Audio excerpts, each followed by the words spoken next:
આજે આપણે વાત કરવી છે આનંદીબેન પટેલે જ્યારે આજથી 10 વર્ષ પહેલા સ્થાનિક સ્વરાજ્યની અત્યારે જે ચૂંટણી ચાલી રહી છે એ જ ચૂંટણીઓ ત્યારે હતી અને એમણે આ જે હથિયારો બતાવ્યા હતા આ તસવીરમાં આપણે જોઈ શકીએ છીએ અને એમણે જે હથિયારો બતાવ્યા હતા એ હથિયારોનો મોટા પ્રમાણમાં વિવાદ થયો હતો, વિરોધ થયો હતો અને એમાં ચૂંટણી પંચને પોલીસ ફરિયાદ નોંધવા માટેની અરજી પણ થઈ હતી રાજ્ય ચૂંટણી પંચે, પણ રાજ્ય ચૂંટણી પંચે કંઈ એમાં કર્યું નહોતું એવા રિપોર્ટ છે. આ જે રજૂઆતો થઈ હતી આપણે જોઈ શકીએ છીએ કે આ રીતે રજૂઆત પણ કરવામાં આવી હતી, પરંતુ પછી તો કંઈ થયું નહીં અને એટલા માટે આપણે વારંવાર એ વાત કરીએ છીએ કે સરકાર ખરેખર શું કરી રહી છે, શું કરતી હોય છે અને શું કરવા ધારતી હોય છે. કારણ કે અત્યારે આપણે 70-72 લાખ મતદારો ગુજરાતમાંથી ડિલીટ કરી દેવાયા છે, રદ કરી દેવાયા નામો. તો આનંદીબેનની સરકાર વખતે પણ આ જ પ્રકારની પ્રવૃત્તિ કરવામાં આવી હતી. અમદાવાદ મ્યુનિસિપલ કોર્પોરેશનની ચૂંટણી હતી ત્યારે 1,25,000 મત એમણે દૂર કરી દીધા હતા અને એમનો જે હથિયારોનો વિવાદ હતો એ હથિયાર આપણે આ જોઈ શકીએ છીએ કે એમણે જે હથિયાર જાહેરમાં બતાવ્યું હતું વિરમગામની સભામાં, એ સમયની આ તસવીર છે અને એ તસવીરની બધી વિગતોથી લઈને જે એની સામે જે લડત આપી હતી એ રોશન શાહ હતા અને એમણે ચૂંટણી પંચથી લઈને દરેક જગ્યાએ રજૂઆતો કરી હતી કે ભાઈ તમે આ જે હથિયારો બતાવ્યા છે એ તો ગેરકાયદેસર છે અને ચૂંટણી પંચની આચારસંહિતા, ચૂંટણી પંચના નિયમો પ્રમાણે કાયદાનો ભંગ છે અને એમની સામે ફરિયાદ નોંધાવી જોઈએ. આ પ્રકારની માગણી કરી હતી, સતત લડત આપી હતી. આરટીઆઈ એક્ટિવિસ્ટ અમદાવાદના રાણીપના વિસ્તારના રહેવાસી અને એ આખી બાબતો ત્યારે સામે બહાર આવી હતી. એ જે વિગતો હતી એમણે જે આરટીઆઈ કરી હતી, જે જવાબ મળ્યા હતા, સરકારે જે જવાબ આપ્યો હતો, રાજ્ય ચૂંટણી પંચે જે જવાબ આપ્યો હતો એ આપણે આ જોઈ રહ્યા છીએ કે કારણ કે આનંદીબેન ચૂંટણીમાં જે હથિયાર બતાવ્યું હતું એનો મોટો એ સમયે વિવાદ થયો હતો ને પોલીસ ફરિયાદ થવી જોઈએ છતાં પણ ન થયું, કારણ કે મતદારોને ડરાવવા ધમકાવવા માટે જ આ પ્રકાર હથિયાર બતાવવામાં વિરમગામમાં અત્યારે લડત એ સમયે લડતનું મોટું કેન્દ્ર હતું ત્યાં જ આ બતાવ્યું. 2016માં ગુજરાતના પહેલા મુખ્યપ્રધાન આનંદીબેન પટેલને મોદીએ હટાવી દીધા હતા. ત્યાર પછી આ પછીની જે ઘટનાઓ અમિત શાહ દ્વારા એનું ઓપરેશન પાર પાડ્યું હતું અને મહિલા અનામત બિલની અત્યારે વાત નરેન્દ્ર મોદી કરે છે, પણ ગુજરાતના પહેલા મુખ્યપ્રધાનને એમણે હટાવી દીધા હતા આ ચૂંટણી હારી ગયા પછી અને લોકોના વિરોધ કારણે. અત્યારે જે રીતે વિરોધ ચાલે બાજુ થઈ રહ્યો છે ભારતીય જનતા પાર્ટીનો, ત્યારે પણ એટલા જ મોટા પ્રમાણમાં વિરોધ થયો હતો. 7 થી 8 જેટલા અલગ અલગ આંદોલનો ચાલતા હતા અને પરાજય દેખાતા આનંદીબેને પરાજય દેખાય એમણે જાહેરમાં તલવાર બતાવીને શક્તિ પ્રદર્શન કર્યું હતું, હથિયારો બતાવી એમાં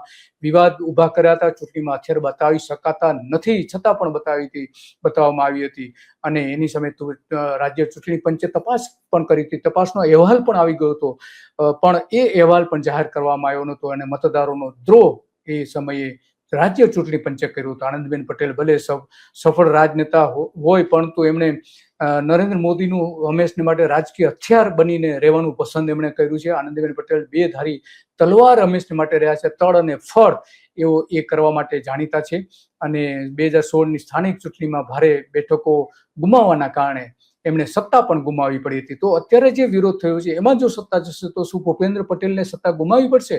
આ સવાલ આજે આવીને ઉભો રહે છે, કારણ કે મતદાર યાદીમાં એમણે પણ એ સમયમાં પણ થયા હતા. રાજ્ય ચૂંટણી પંચે બધા દૂર કર્યા હતા, પણ એ મૂળ બધા એ રીતે કરવામાં આવ્યું હતું અને આનંદીબેન પટેલે આ બધું જ બાબતોની સામે જ્યારે એમણે શસ્ત્રોનું શક્તિ પ્રદર્શન કર્યું હતું એના 6 મહિના પહેલા ઓક્ટોબર 2015માં મુખ્યપ્રધાને એમના જે સત્તાવાર નિવાસસ્થાન ગાંધીનગરનું છે તેમાં દશેરાના દિવસે શસ્ત્ર પૂજા કરી હતી અને ત્યારે એમણે શસ્ત્રો, ઓટોમેટિક હથિયારો, રાઇફલ્સ ને તિલક લગાવીને એની પૂજા પણ કરી હતી. તો એ પૂજા પણ જે થઈ હતી એ પૂજા પણ એ સમયે સત્તાવાર રીતે એની વિડીયો પણ માહિતી ખાતા દ્વારા આ રિલીઝ કરવામાં આવ્યું હતું. તો એ આ બધી જ બાબતો એટલા માટે મહત્વની બની જાય છે અને આ બાબતો જે છે એ ખરેખર બહુ ચિંતા ઉપજાવી બાબતો હતી એ સમયે અને એમાં 6 મહિના પછી આનંદીબેન પટેલે એને દૂર કરવા આવ્યા હતા ચૂંટણી હારી ગયા પછી. તો અત્યારે પણ એવી જ પરિસ્થિતિ છે. 23 એપ્રિલ 2016માં તે ચૂંટણીમાં હથિયાર જે બતાવવા સામે એમની સામે ફરિયાદ નોંધવા માટેનો પણ વારંવાર માંગણી કરવામાં આવી હતી. રાજ્ય ચૂંટણી પંચે FIR નોંધવા માટે કાર્યકર્તા રોશન શાહે જે અરજી કરી હતી એમાં એને એક ઉદાહરણ પણ ટાંક્યું હતું.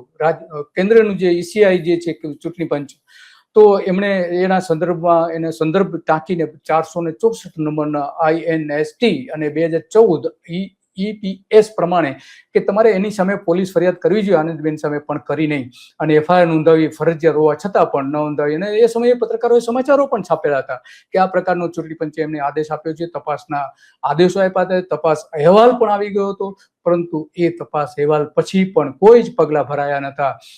અને પંચે વિગતો આપવાનો ઇનકાર કરી દીધો હતો. અલગ અલગ પ્રકારની જે માહિતી માંગવામાં આવી એમાં ખાસ કરીને તપાસના અહેવાલની નકલ, સંદેશા વ્યવહારના નકલો, જે કઈ અધિકારીઓ સંદેશ વ્યવહાર કરેલા, પત્રો લખેલા, વોટેવર જે કઈ હોય તે બધા પુરાવા માંગવામાં આવ્યા હતા, નિવેદનો જે નોંધવામાં આવ્યા હતા એની માંગણી કરવામાં આવી હતી, તારીખવાર ઘટનાક્રમ માંગવામાં આવ્યો હતો, ફોટો વિડીયો ફૂટેજીસની નકલો માંગવામાં આવી હતી, CD માં ડેટા બધા માંગવામાં આવ્યા હતા, તપાસનો કેસ નંબર પણ માંગવામાં આવ્યો હતો, તપાસની છેલ્લી સ્થિતિ શું છે એ પણ એમને માંગણી કરી હતી, અને તપાસની વિગતો અધિકારી, કલેક્ટર, રિટર્નિંગ ઓફિસર, પોલીસ અધિકારીના નામ પણ માંગ્યા હતા. પણ ચૂંટણી પંચ મૌન રહ્યું છે આજ સુધી. અને weapon in election rally by star campaigner Anandiben પટેલના સંદર્ભ સાથે કે દરેક જગ્યાએ તમે આનું ઓલું કરવું જોઈએ. તો આ બધું જે થયું ત્યાર પછી ઘણી બધી ઘટનાઓ પણ બની હતી, અને ઘટનાઓના સંદર્ભમાં પછી આનંદીબેનને જવું પડ્યું હતું.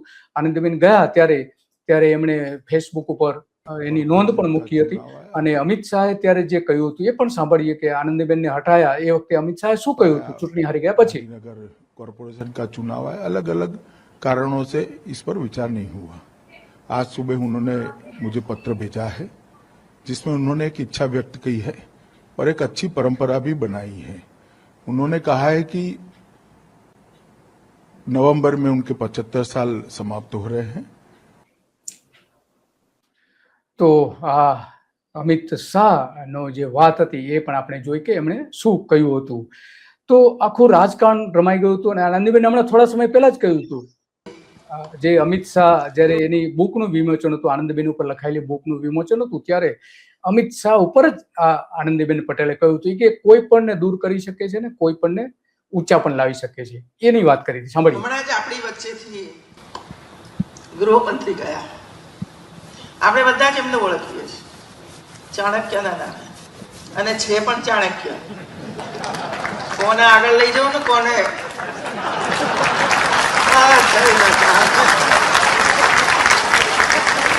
ઉત્તમ મણકા. નરેન્દ્રભાઈને પણ કે સાહેબ બરાબર સોચ નથી, આવું કરવું છું. કારણ કે અમે તો કેબિનેટમાં સાથે બેસતા, એટલે એ બધું એમને ફાવે, મને ના ફાવે. મને ન ફાવે એ બધું અમિત શાહને ફાવે. અને અમિત શાહને કહીને નરેન્દ્ર મોદી એમને હટાવી દીધા હતા. મોટી ખેલબાજી થઈ હતી. અને ત્યારે આનંદીબેનને એવું લાગ્યું કે હવે એમને હટાવવામાં આવશે, ત્યારે એમણે એક કેમ્પેન ચાલુ કરાવડાવ્યું હતું ભારતીય જનતા પાર્ટીના IT સેલને કહીને કે એમાં વન બેન આર્મી હેશટેગ પણ લગાવવામાં આવતો હતો. અને એટલા માટે IT સેલ, જે ભાજપનું IT સેલ છે, એ સમયના રાજીકા